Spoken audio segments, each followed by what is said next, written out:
Election commission ने PB 45 से कामयाब उम्मीदवार अली मदद जतक का नोटिफिकेशन मुअत्तल कर दिया।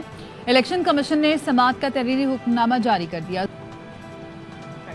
कमीशन में PB 45 के जो थे अली मदद उनकी कामयाबी का नोटिफिकेशन मुअत्तल कर दिया है और ये नोटिफिकेशन इलेक्शन कमीशन ने JUI के वकील कमरान मुर्तज़ा की दरख्वास्त से मुअत्तल किया है और उन्होंने ये शेयर किया था कि फार्म 45 जो कि JUI के उम्मीदवार मीर उस्मान बरकानी जो है वो उस इतिहाद में था और बरकानी ने 4,503 वोट हासिल किए थे। पीपल्स पार्टी के कामयाबी के हवाले से 740 वोट हासिल किए और उन्होंने कहा कि इस पर बकाया तौर पर उनकी दरख्वास्त दलील दलाइल देने के लिए वो तैयार हैं। इलेक्शन कमीशन ने कामयाब उम्मीदवार का नोटिफिकेशन मुअत्तल कर दिया और अब तौर पर इस केस की समाअत की जाएगी। गुज़श्ता रोज इलेक्शन कमीशन ने इस केस के हवाले से दरख्वास्त जमा कराई गई थी, कबूल की थी और 16 जनवरी को इसकी समाअत के लिए तारीख मुकर्रर की गई है।